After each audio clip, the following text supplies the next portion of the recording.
नमस्कार दोस्तों, स्वागत है आपका हमारे YouTube channel NS study centre Saharsa में।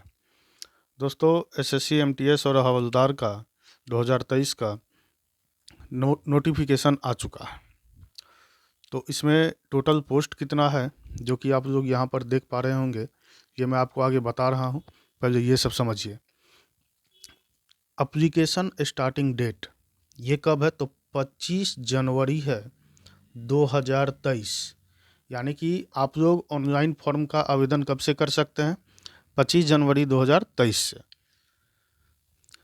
फिर है इसका फॉर्म का लास्ट डेट, तो यानी कि लास्ट डेट है आपको 24 फरवरी 2023 को। ठीक है। टायर 1 एग्जामिनेशन डेट, यानी कि टायर 1 जो आपका एग्ज़ाम होगा वो कब होगा? तो अप्रैल से मई, यानी कि हो सकता है 15 अप्रैल, 17 अप्रैल, 20 अप्रैल को शुरू हो और मई तक चलेगा। ठीक है, 2023 को। फॉर्म फी का बात करें तो जनरल OBC के लिए है 100 रुपया और SC ST या फिर फीमेल के लिए है 0 रुपया। ठीक है। अब आते हैं कहाँ पे? एज। अच्छा, एज छूट गया। तो एज का अगर बात करें तो एज जो है, एज 18 से 25 आपको है और 18 से 27 है। तो ये क्या है? तो एज MTS पोस्ट के लिए, MTS पोस्ट के लिए बात कीजिएगा तो 18 से 25 है और हवलदार के लिए है 18 से 27। ठीक है। अब देखिए यहाँ पर एज रिलैक्सेशन का बात कीजिएगा तो एज रिलैक्सेशन यानी कि OBC को 3 साल का एज रिलैक्सेशन मिलता है और SC ST को 5 साल का। यानी कि OBC अगर 25 साल का है MTS के पोस्ट पे, 26 साल का है, 27 साल का है, तो यानी कि सीधा भाषा में कहे तो OBC को 25 से ये 18 से 28 हो जाएगा। MTS का बात कर रहे हैं। ठीक है। और यहाँ पर OBC के लिए 18 से 30 हो जाएगा, यानी कि 30 साल तक वो हवलदार के पोस्ट पे भर सकते। ये हवलदार के लिए बताया।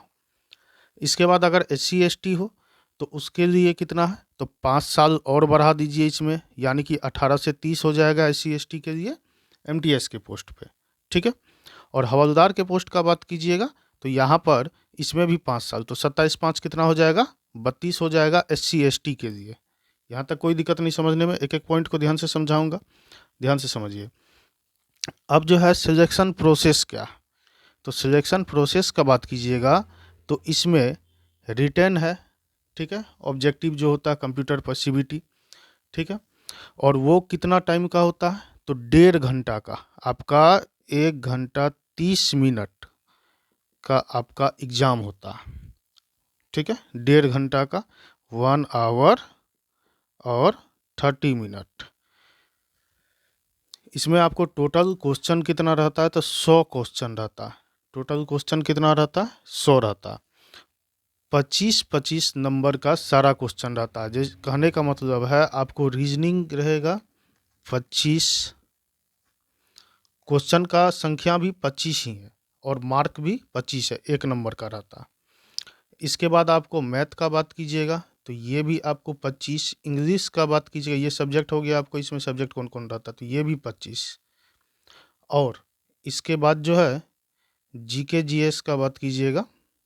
ठीक है। तो ये आपको ये भी 25 ही रहता है, यानी कि reasoning, math, English, GK GS आपको ये 25-25 क्वेश्चन रहता है। और टोटल जो क्वेश्चन का बात कीजिएगा तो नंबर का बात कीजिएगा तो ये भी कितना हो गया? एक एक नंबर का सारा, तो यानी 25 चौके 100 नंबर का हो गया। यहाँ तक समझने में कोई दिक्कत नहीं।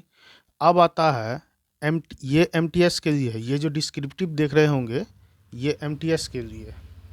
तो ये डिस्क्रिप्टिव क्या है? तो डिस्क्रिप्टिव क्या है कि आप अगर टायर 1 क्वालिफाई कर जाते हैं, ठीक है, तो उसके बाद आता है आपका डिस्क्रिप्टिव। ठीक। तो डिस्क्रिप्टिव एग्जाम में क्या होता है कि उसमें आपको एसे और प्लस लेटर, एसे प्लस लेटर दोनों रहता है। पहले क्या चीज़ था कि उसमें एसे या लेटर था, यानी कि दोनों में से आप एक चुन सकते हैं, लेकिन अब ऐसा नहीं है। ठीक है। तो यहाँ पर देखिए एसे प्लस लेटर है तो उसका मार्क्स कितना रहता है? तो ये रहता है आपको 50 मार्क का। कितना रहता है? 50 मार्क का। टाइम आपको कितना? तो 30 मिनट। तो ये जो है ये सिर्फ क्वालिफाइंग होता है। ये क्या होता है? सिर्फ क्वालिफाइंग, यानी कि आपको जो है इसमें बस क्वालिफाई करना है। ठीक है, ये हो गया। इससे आपको मतलब नहीं है। मेन मतलब क्या चीज़ रहता है कि मेन आपका टायर 1 का जो मार्क्स रहता है उस पर डिपेंड करता है कि आपका सिलेक्शन होगा या फिर नहीं होगा। यानी कि टायर 1 में अगर आप अच्छा से अच्छा स्कोर करते हैं तभी ही आपका चांस रहेगा टायर 2 का। तो क्वालिफाइंग है। और ये जो है ऐसे लेटर किस लैंग्वेज में? तो हिंदी और इंग्लिश दोनों लैंग्वेज में। आप हिंदी भी चूज कर सकते हैं और इंग्लिश भी चूज कर सकते हैं। ठीक है, ये हो गया। अब आता है कि यहाँ पर एसएससी एमटीएस अप्लाई करें या फिर हवलदार करें, कौन सा सही रहेगा? तो एसएससी एमटीएस अप्लाई कीजिए या फिर हवलदार, मैं तो कहूँगा कि दोनों अप्लाई कीजिए, क्योंकि इसमें कट ऑफ जो है अच्छा खासा ज़्यादा जाता है और इसका चांस रहता है कम कट ऑफ जाने का।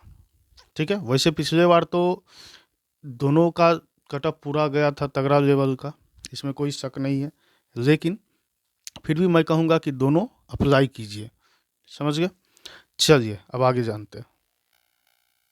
ठीक है, इसके बाद आता है डिस्क्रिप्टिव के बाद आता है, डिस्क्रिप्टिव होता है एमटीएस में, हवलदार के लिए आगे बताऊंगा। यहाँ पर आता है तीसरा नंबर ये एमटीएस का डॉक्यूमेंट्स वेरिफिकेशन, यानी कि उसके बाद आपका डॉक्यूमेंट्स जो है वो सब वेरिफिकेशन होगा अगर आप रिटेन प्लस डिस्क्रिप्टिव दोनों क्वालिफाई कर जाते हैं, कट ऑफ में आ जाते हैं। फिर आपका क्या हो जाएगा? मेडिकल। ठीक है, यहाँ तक कोई दिक्कत नहीं। अब आपको मैं बताता हूँ कि हवलदार का क्या क्या है टायर 1 के बाद। ठीक है, अब देखिए एमटीएस का तो आपको मैं बता दिया कि उसमें क्या सब है आगे। अब अगर आप हवलदार पोस्ट के लिए क्वालिफाई करते हैं टीयर 1, उसके बाद क्या होगा? तो फिजिकल फॉर हवलदार, उसके बाद उसमें आपका ये हवलदार में आपका डिस्क्रिप्टिव पेपर ये सब नहीं है। इसके लिए क्या है? मेल के लिए, ये मेल है MAL मेल, लड़का के लिए है। तो इसके लिए वॉकिंग है। ठीक है, इसको वॉकिंग कहिए, दौड़ना कहिए, जो मैं तो कहूँगा कि वॉकिंग ही, आराम से आप लोग दौड़ जाओगे या चल जाओगे, टहलते टहलते पहुँच जाओगे 1600 मीटर। ठीक है, यानी कि 1.6 किलोमीटर हो गया 15 मिनट में आराम से, ये कोई टेंशन का बात नहीं है। इसके बाद आता है क्या चीज़? साइकिलिंग। आपको साइकिल चलाने आना चाहिए। और कितना? तो 8 किलोमीटर का आपका होगा, 30 मिनट का रेस होगा। ठीक है, 8 किलोमीटर आपको 30 मिनट में पहुंचना है। हाइट है आपका 157.5 सेंटीमीटर, ये मेल के लिए, लड़का के लिए। और चेस्ट यानी कि नॉर्मल सीना आपका 76 रहना चाहिए, 76 सेंटीमीटर, और फुलाने के बाद 5 सेंटीमीटर जो है आपका रहना चाहिए। तो यानी कि 81, यानी कि ऐसा जरूरी नहीं है कि 76 ही रहना चाहिए, किसी का 80 भी हो सकता है, 70, मतलब 76 से कम नहीं होना चाहिए। ठीक है, 5 सेंटी और फुलाने के बाद 5 सेंटीमीटर होना चाहिए। ठीक है, अब आते हैं वेट। मेल का कोई वेट नहीं। ठीक है, अब देखिए फीमेल का। तो फीमेल का वॉकिंग है 1 किलोमीटर है 20 मिनट में, आराम से आप लोग भी दौड़ जाएंगी। फिर है आपका साइकिलिंग 3 किलोमीटर है 25 मिनट में, फीमेल के लिए। और फीमेल का हाइट कितना होना चाहिए? तो 152 सेंटीमीटर होना चाहिए। इसके बाद है चेस्ट। तो चेस्ट फीमेल का ज़रूरत नहीं है। ठीक है, अब आते हैं वेट। तो वेट का बात कीजिएगा तो फीमेल का वेट का ज़रूरी है, वो है 48 kg रहना ही चाहिए। ठीक है, चलिए अब जो है सबसे मेन बात जिसका आप लोग इंतजार कर रहे हैं कि सैलरी। तो सैलरी आपका सब कुछ काट कुट के जो एक बात कीजिएगा तो वो आपका 28,000 टोटल जो भी है सारा कुछ काट कुट के आपको फर्स्ट मंथ जो है 28,000 प्लस मिल ही जाएगा। इससे ज़्यादा मिल सकता है, इससे कम नहीं। अब आते हैं काम। तो एमटीएस का जो काम कीजिएगा तो बहुत लोग कहते हैं कि चपरासी वाला काम है, ये वो पूरा झाड़ू दिलवाता है, ये वो।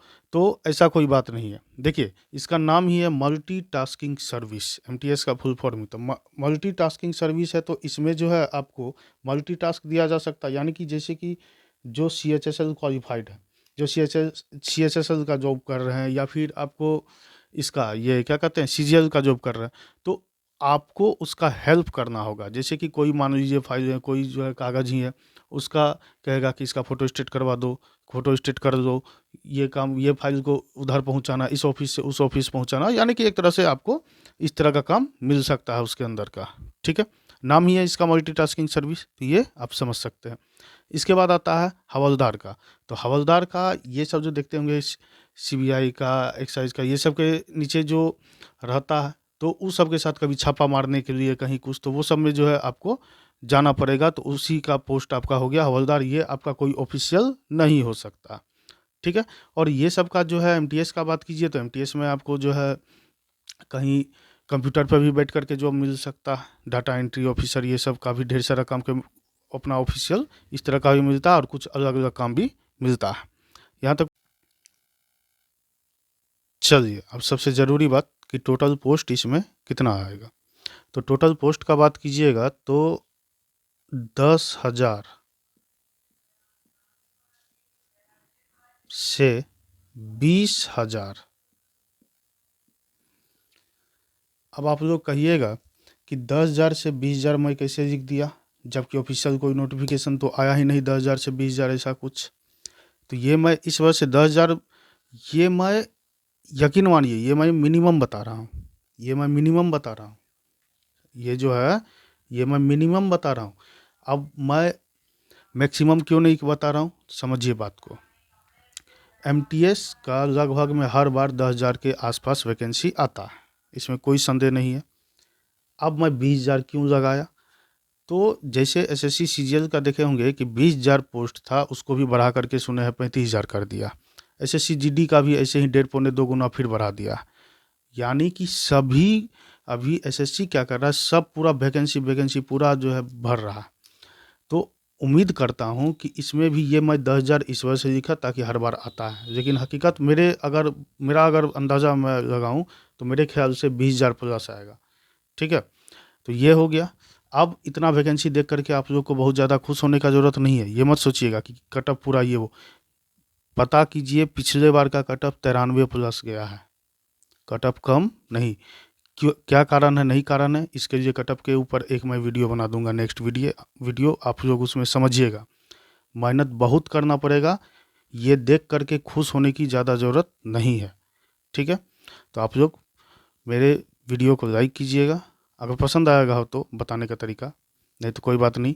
और थोड़ा सपोर्ट ज़रूर कीजिएगा सब्सक्राइब करके, और कमेंट करके ज़रूर बताइएगा कि आपको मेरे बताने का तरीका कैसा लगा, या फिर कोई और किसी चीज़ का कमी है, कुछ भी है, किसी तरह का सजेशन भी आप दे सकते हैं। चलिए, थैंक यू, जय हिंद।